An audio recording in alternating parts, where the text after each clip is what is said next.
होली की आत्मा। बचपन से शहर में रहने वाला मनोज इस साल होली की छुट्टियों में अपने गांव दुर्गापुर वापस आता है, जहां उसे देख पूरा गांव खुशी से झूम उठता है।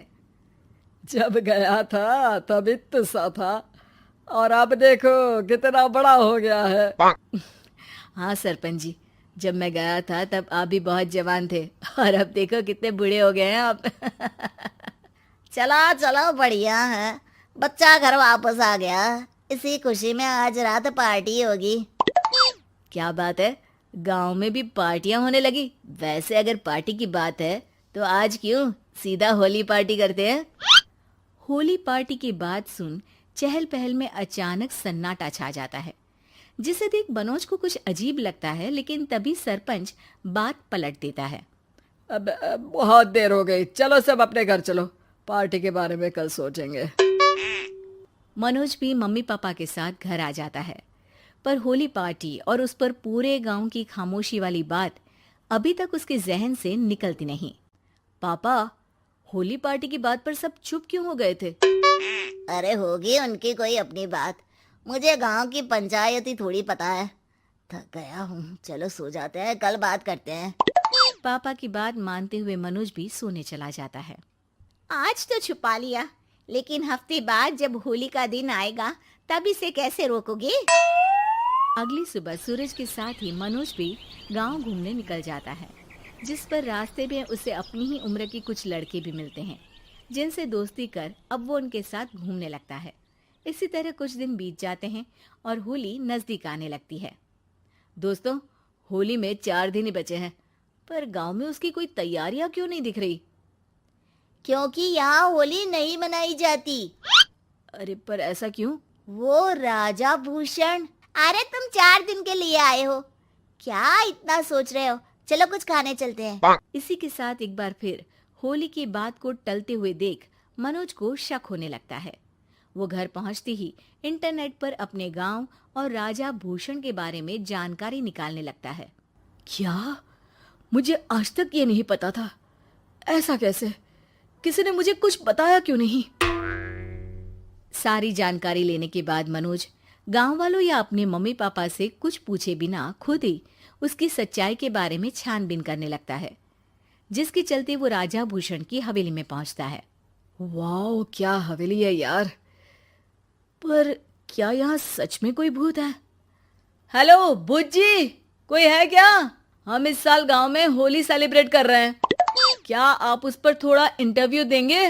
मनोज के ऐसा बोलते ही गांव में तूफान उठ जाता है और हवेली में रखी सारी चीजें हिलने लगती है। एक अदृश्य शक्ति मनोज को धक्का देकर हवेली से बाहर निकाल दरवाजा बंद कर लेती है। ये सब देख मनोज हैरान रह जाता है। क्या अभी मुझे हवा ने धक्का देकर बाहर निकाल दिया? मेरे होते हुए इस गांव में कभी होली नहीं मन सकती, इसलिए दोबारा ऐसी कोशिश भी मत करना, अंजाम बुरा होगा।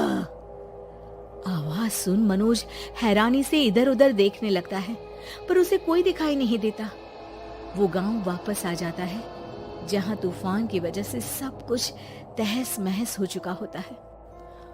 आखिर ये तूफान आया कैसे? ना ऐसा कोई मौसम था और ना ही हमने होली का त्योहार मनाने की बात की थी। सरपंच की बात पर कोई रिएक्शन दिए बिना मनोज चुपचाप अपने घर चला जाता है। इस तरह देखते ही देखते होली का दिन भी आ जाता है और मनोज रंग लेकर गांव में निकल जाता है, लेकिन गांव पूरी तरह खाली होता है।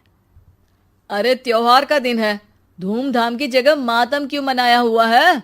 मनोज की आवाज सुन सब अपने घर की खिड़कियां खोल के घर के अंदर से ही उसे वापस जाने के लिए कहने लगते हैं, पर वो किसी की नहीं सुनता।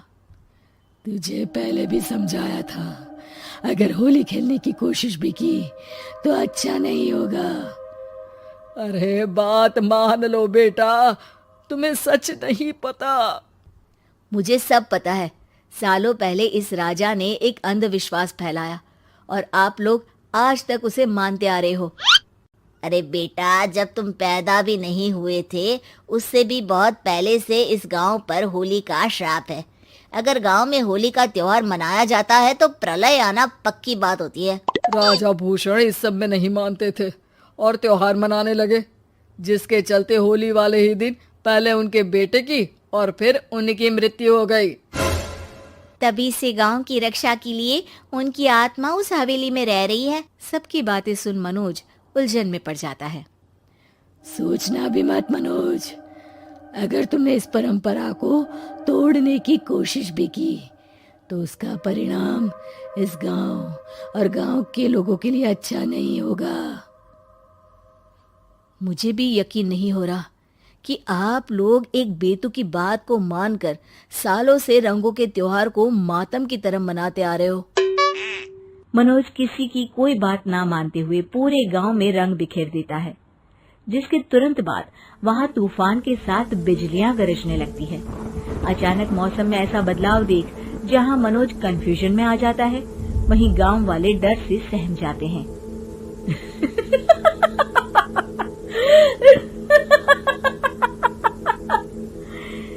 इस लड़के ने हमारे जैसे सिर्फ अपने स्वार्थ के लिए नहीं बल्कि पूरे गांव की खुशियों के लिए यहाँ होली मनाई है, जिस वजह से अब इस गांव पर होली का श्राप टूटता है। ऐसा बोलकर राजा का भूत वहां से गायब हो जाता है, जिसके बाद गांव के लोग धूमधाम से होली मनाते हैं।